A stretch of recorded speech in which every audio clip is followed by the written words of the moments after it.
Assalamu alaikum. I hope you are doing good. So, in the last class, we did how to solve an 8 marker question and how to solve a 12 marker question in AS Economics. Okay. So, we are doing our first 8 marker question for the chapter PED. Okay. So, let's copy this question first of all. Question number one, part A. Analyze using price elasticity of demand. Analyze using price elasticity of demand. Explain how a train company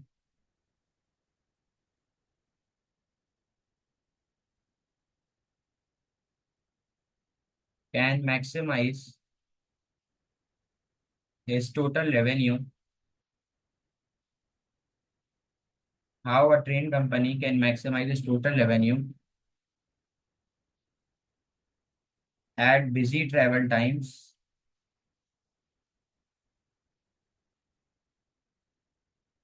and at less busy travel times.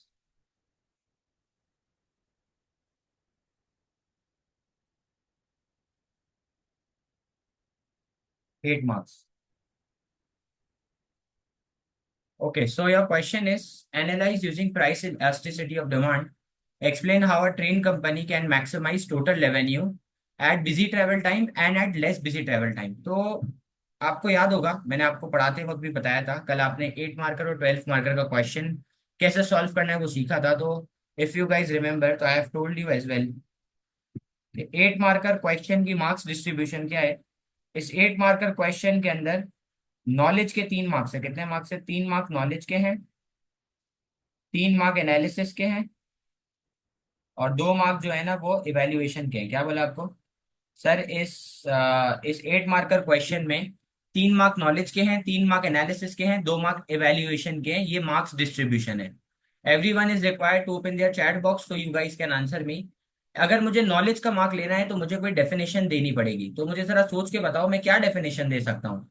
जैसे ही मैंने पढ़ा analyse using PED तो मुझे फौरन से दिख गया कि मैं सबसे पहले डिफाइन कर सकता हूँ पीईडी को। मैं सबसे पहले डिफाइन कर सकता हूँ पीईडी को और मैं इसका फॉर्मूला लिख सकता हूँ। क्या कर सकता हूँ? मैं पीईडी को डिफाइन कर सकता हूँ और इसका फॉर्मूला लिख सकता हूँ। ऐसा ही है। तो सर मैं क्या बताऊंगा फॉर्मूले के अंदर? मैं बताऊंगा पीईडी क्या होता है? Price elasticity of demand measure करता है रिस्पॉन्सिवनेस कि प्राइस के चेंज की वजह से क्वांटिटी डिमांड में कितना चेंज आएगा, और ये पीईडी का फॉर्मूला है।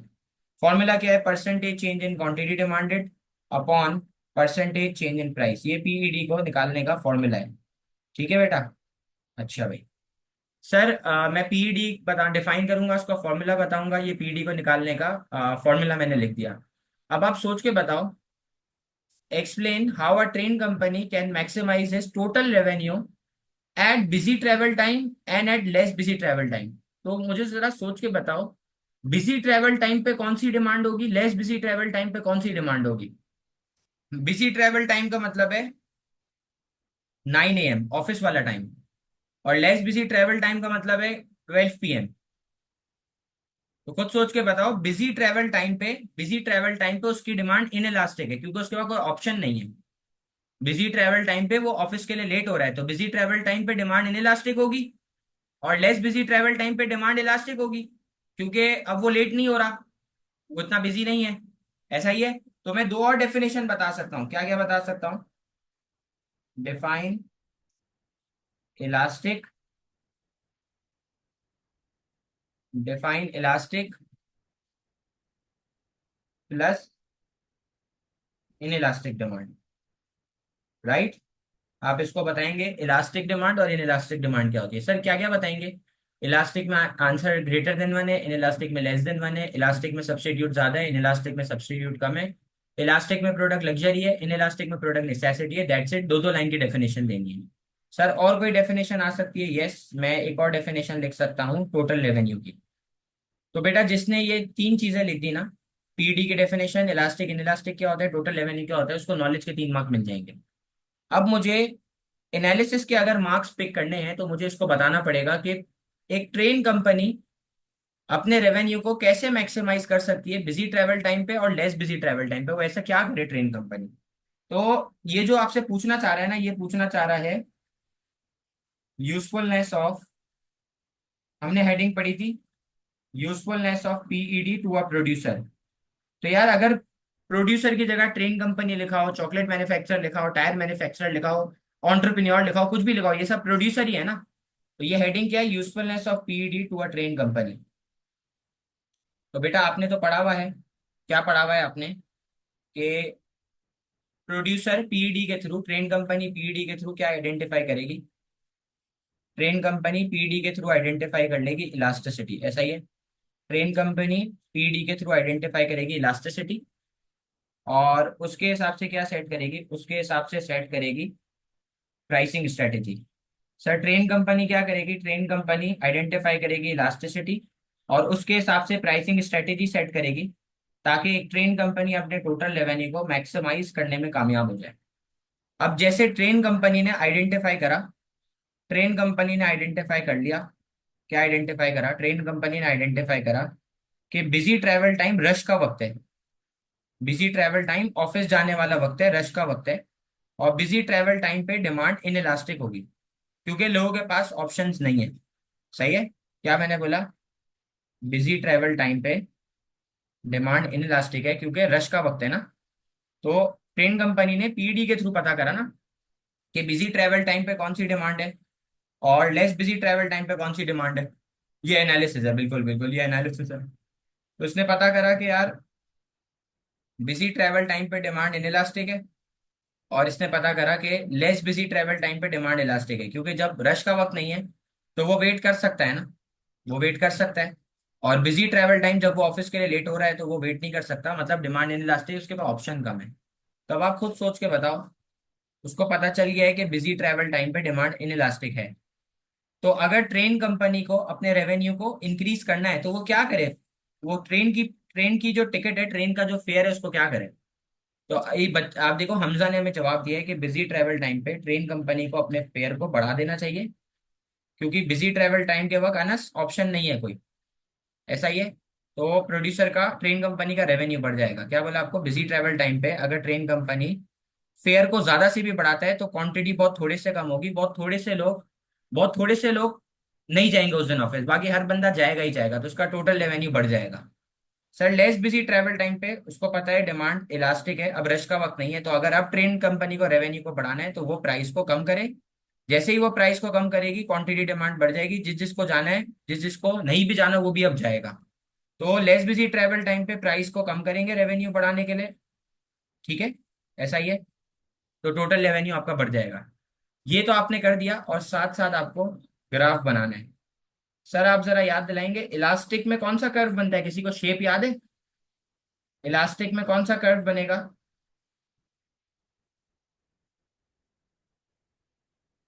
इलास्टिक में कौन सा कर्व होता है, कोई बच्चा याद दिलाएगा। इलास्टिक में फ्लैटर होता है, गुड अनस। और इन इलास्टिक में कौन सा कर्व होता है, स्टीप कर्व होता है। तो हम ग्राफ बताएंगे और उसके साथ साथ टोटल रेवेन्यू के एरिया को भी मार्क करेंगे, हम ग्राफ भी बताएंगे और साथ साथ टोटल रेवेन्यू का एरिया भी मार्क करेंगे। तो सर जिसने ये सब कर लिया, जिसने ये सब कर लिया उसको नॉलेज का भी मार्क मिल गया, उसको एनालिसिस का भी मार्क मिल गया, ऐसा ही है हमजा। जिसने ये सब कर लिया उसको नॉलेज एनालिसिस दोनों का मार्क मिल गया। तो यहां तक आपको 6 नंबर मिल गए। अब आपको कंक्लूजन लिखनी है। अब आपको क्या लिखनी है बेटा, अब आपको कंक्लूजन लिखनी है। तो बताओ जरा यार, कंक्लूजन में क्या लिखेंगे, सोच के बताओ। कंक्लूजन 2 मार्क की है, क्या लिख सकते हैं कंक्लूजन के अंदर, सोच के बताना, ऐसे ही जवाब नहीं दे देना।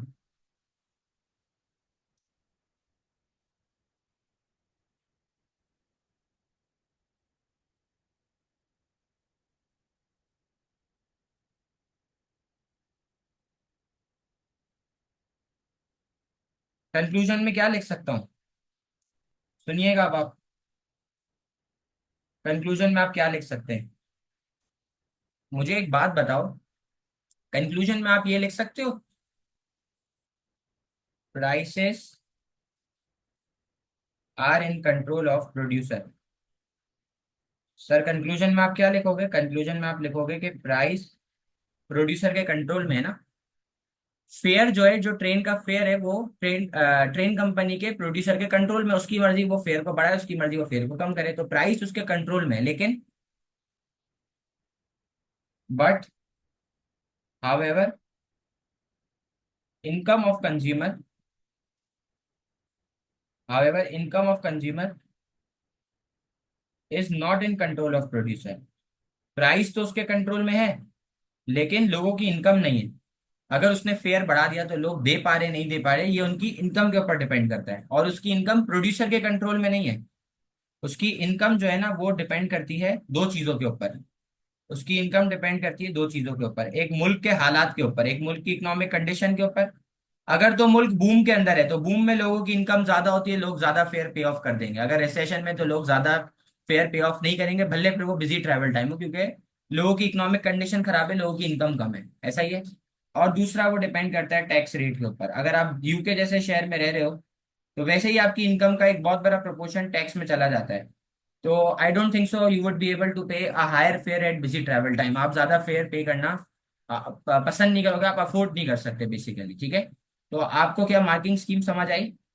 8 मार्क के क्वेश्चन की मार्किंग स्कीम अगर समझ आ गई है, इज इट क्लियर? तो फिर आप मुझे बताएं, मैं आपको पूरा आंसर लिख के करवाऊंगा आज। पूरा आंसर हम लोग राइट डाउन करेंगे। आप लोग प्लीज अपनी कॉपी ओपन कर लें, मेरे साथ साथ लिख लें, ताकि आपका भी टाइम सेव हो जाए, मेरा भी टाइम सेव हो जाए। ठीक है। Okay. So is the marking scheme clear? Should we start writing the answer, guys? Let me know on the chat box, please. Okay, so let's start with writing the answer. Okay. So let's start. सबसे पहले हम इसको definition बताएंगे किसकी? सबसे पहले हम इसको डेफिनेशन बताएंगे प्राइस इलास्टिसिटी ऑफ डिमांड की। मुझे जरा बताओ प्राइस इलास्टिसिटी ऑफ डिमांड क्या बताता है? तो आपने बोला sir price elasticity of demand measure करता है responsiveness. Sir price elasticity of demand क्या मेजर करता है? Price elasticity of demand measure करता है रिस्पॉन्सिवनेस। सर किस चीज की रिस्पॉन्सिवनेस? के प्राइस के चेंज की वजह से क्वांटिटी डिमांड में कितना चेंज आया। So price elasticity of demand measures responsiveness of percentage change in percentage change in quantity demanded, percentage change in quantity demanded due to percentage change in price. Price elasticity of demand measure करता है responsiveness के price के change की वजह से quantity demand में कितना change आया। And the formula is and the formula is PED is equal to percentage change in quantity demanded upon percentage change in price। याद रखिएगा आप पेपर के अंदर है ना, ये परसेंटेज की साइन और ये ट्राइंगल की साइन नहीं बना सकते, आपको पूरा लिखना है percentage change in quantity demanded. आप ये QD भी नहीं लिख सकते, अभी मैं लिख रहा हूँ पेपर में, it's not allowed, remember this thing. Okay, so मैंने पीईडी की डेफिनेशन, उसका formula, I am done with the definition of PED and formula. Now I'm going to start with what is elastic and what is inelastic, right? Okay, सही। Elastic demand, elastic demand is greater than one, comma, it has high responsiveness. Elastic demand is greater than one, comma, it has high responsiveness, which means, which means there are more substitutes available. Elastic demand is greater than one. Elastic demand is greater than one, which means it has high responsiveness, which means there are more substitutes available. So consumer have, so consumer have more, so consumer have more chances to switch if there are changes in prices, if there are changes in prices and the product is luxury.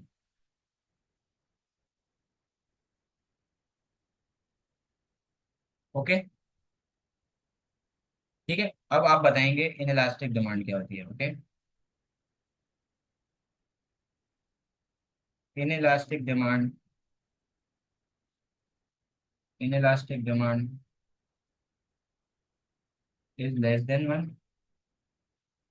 comma, it has low responsiveness. Inelastic demand is less than 1, comma, it has low responsiveness, which means there are less substitutes available, which means there are less substitutes available. So consumers have less chances to switch. So consumers have less chances to switch if there are if there are changes in prices,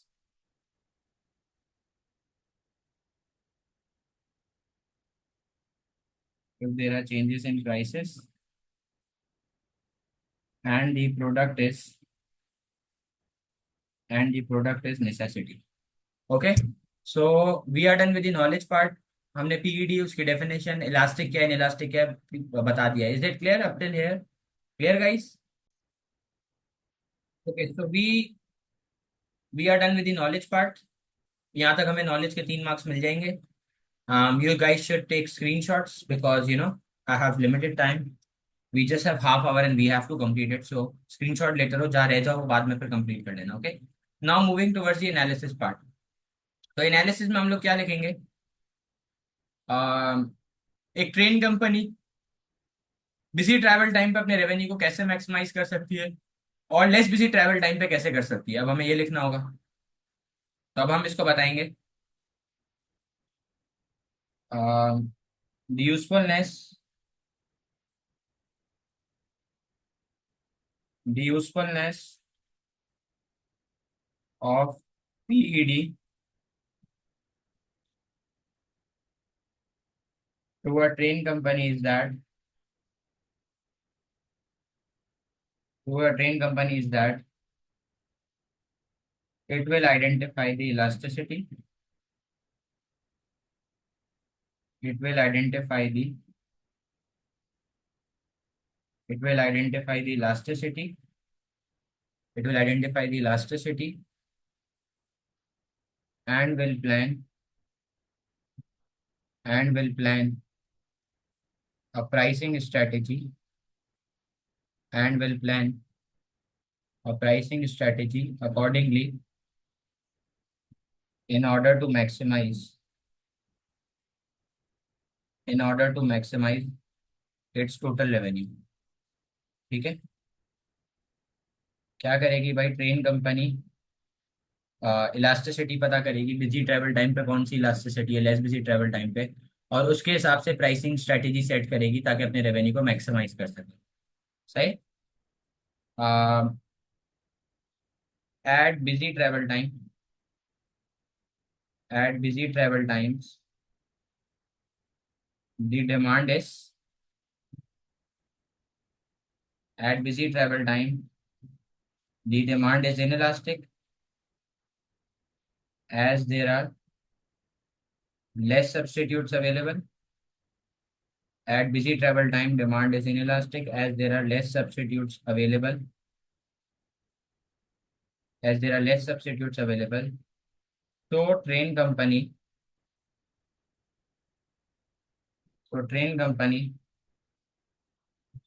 should increase price by a larger percentage. So train company should increase price by larger percentage, price को ज्यादा से बढ़ाएगा सो train company should increase price by larger percentage. Price बढ़ेगी तो quantity demand कम होगी, don't forget law of demand. Price by larger percentage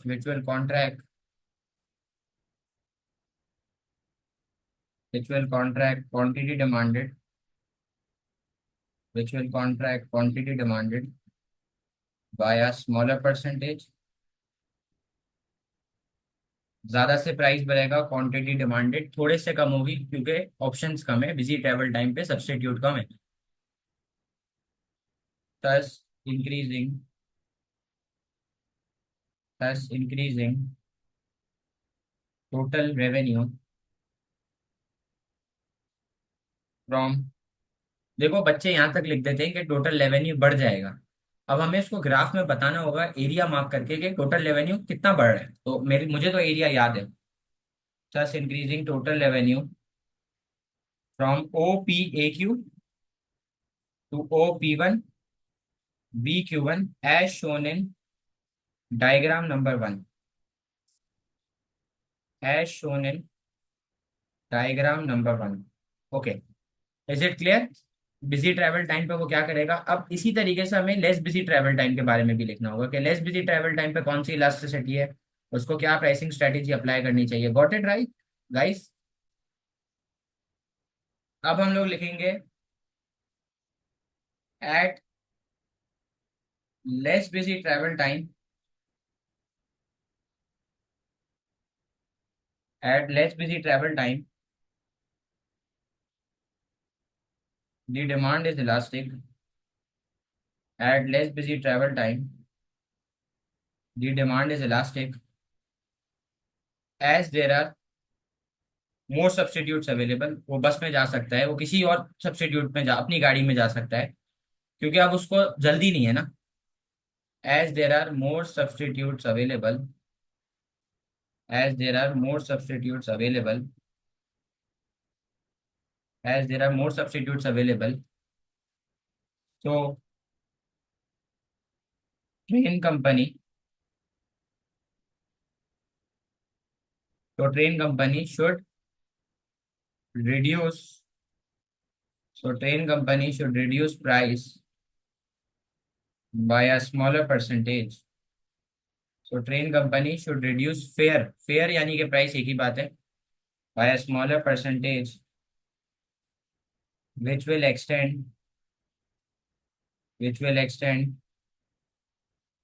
quantity demanded, which will extend quantity demanded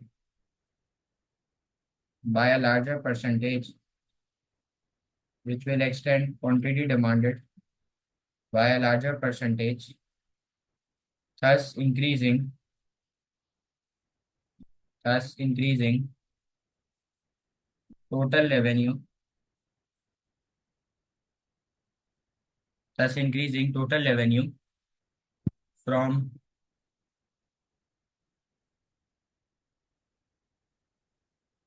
OPAQ to OP1 BQ1 as shown in diagram number 2, as shown in diagram number 2। ठीक है, अब मैं अब है ना, मैं देखो दो ऑप्शन थे आपके पास, दो ऑप्शन थे, या तो आप इसके बाद एक डायग्राम बनाते, फिर अलग पैराग्राफ स्टार्ट करते, फिर अलग डायग्राम बनाते। अब आपकी मर्जी है कि आप दोनों डायग्राम को एक साथ बना दो जैसे मैं बना रहा हूँ, या फिर आपने यहाँ पे एंड करा, यहाँ पे आपने डायग्राम बनाई, फिर ये नेक्स्ट पैराग्राफ में लिखा, फिर एक और डायग्राम बनाई, वो आपकी अपनी मर्जी है, इट्स टोटली योर चॉइस। ठीक है। अच्छा, इलास्टिसिटी के अलावा ट्रेन कंपनी एक और तरीका यूज कर सकता है, प्राइस डिस्क्रिमिनेशन भी कर सकता है, राइट? आपको याद है, इलास्टिसिटी के अलावा ट्रेन कंपनी प्राइस डिस्क्रिमिनेशन भी कर सकता है, ऐसा ही है। अब मैं क्या लिखूंगा, more over train company moreover train company can also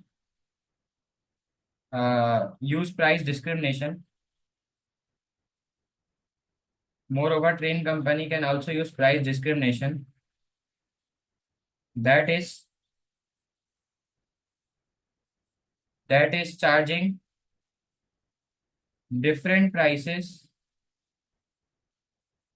that is charging different prices to different customers, that is charging different prices to different customers for the same product. Right, अब मैं दो ग्राफ्स बनाऊंगा, गौर से देखना। बेटा आप लोग मुझे याद दिलाओगे इलास्टिक में कौन सा कर्व बनता है, इन इलास्टिक में कौन सा बनता है, आप लोग याद दिलाओगे प्लीज। अब दो डायग्राम्स बनाऊंगा। सबसे पहले दो एक्सिस, लेबलिंग। ऊपर आ गया प्राइस, नीचे आ गया क्वांटिटी डिमांडेड। ऊपर आ गया प्राइस, नीचे आ गया क्वांटिटी डिमांडेड। इलास्टिक में कौन सा कर्व बनता है, इलास्टिक में फ्लैटर बनता है। तो देखो डिमांड कर्व डाउनवर्ड ही है लेकिन फ्लैटर बना है, तो ये मैंने फ्लैटर कर्व बना दिया। ये इलास्टिक में मैंने फ्लैटर कर्व बना दिया। क्या सर हमें लिखना है कि ये फ्लैटर कर्व है, नहीं हमें नहीं लिखना, वो खुद ही शेप देख के समझ जाएगा। इलास्टिक में फ्लैटर कर्व बनेगा। ये एक प्राइस हो गई, जहां डिमांड कर्व पे टच होगा वहां से नीचे क्वांटिटी आएगी, तो मैं इधर लिखूं price P, point A, quantity Q.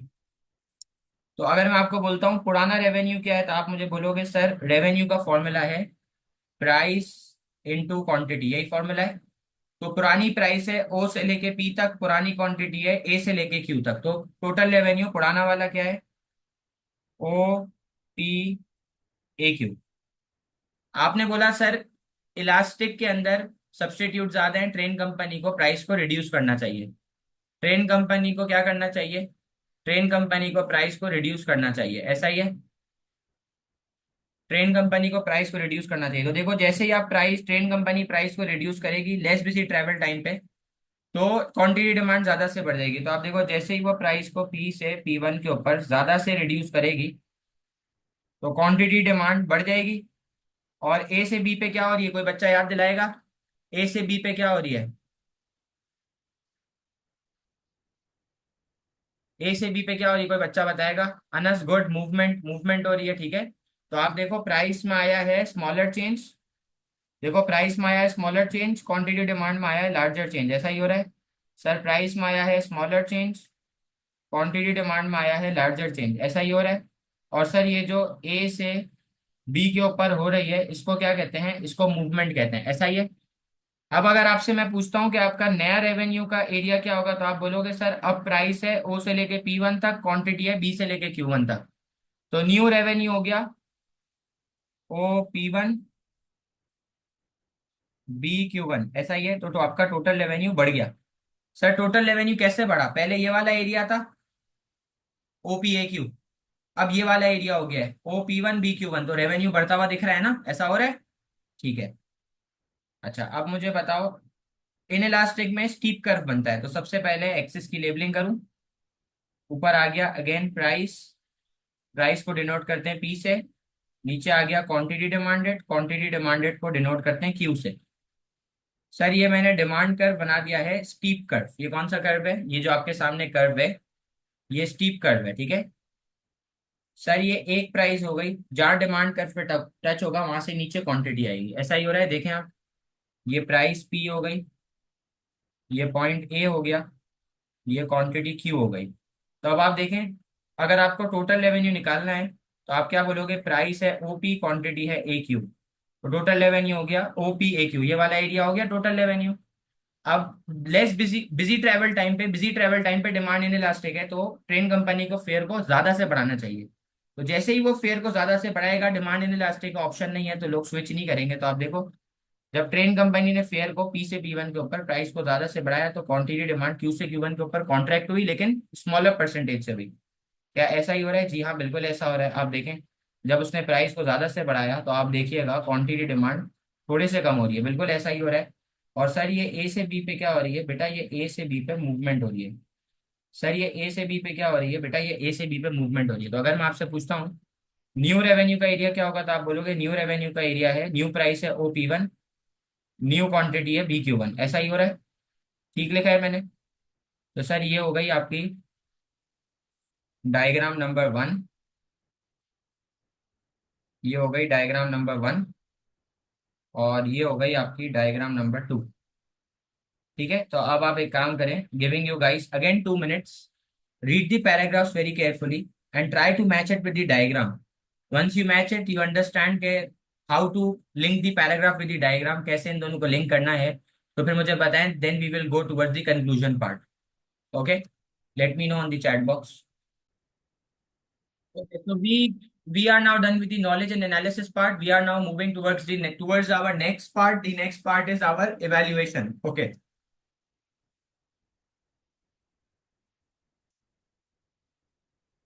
Okay. To conclude, in my opinion,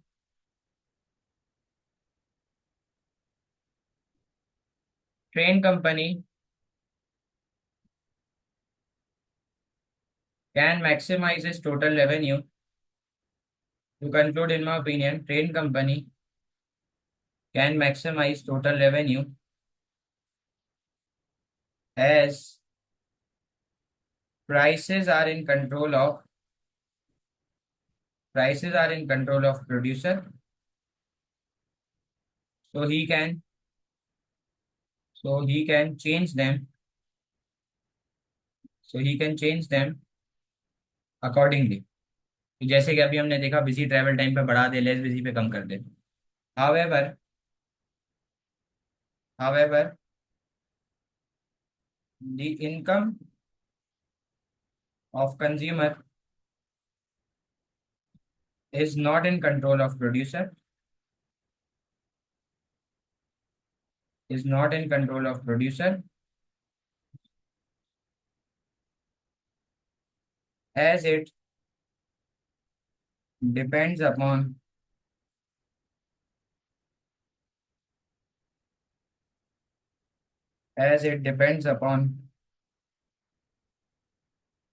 economic condition of the country and tax rates. So we are officially done with our first 8 marker question for the topic PED. I hope this is clear to everyone and all of you. I'm just sharing this PDF on the WhatsApp group so you guys can copy it on later on. Okay. So that's it. Thank you so much. Jazakallah. See you tomorrow, inshallah.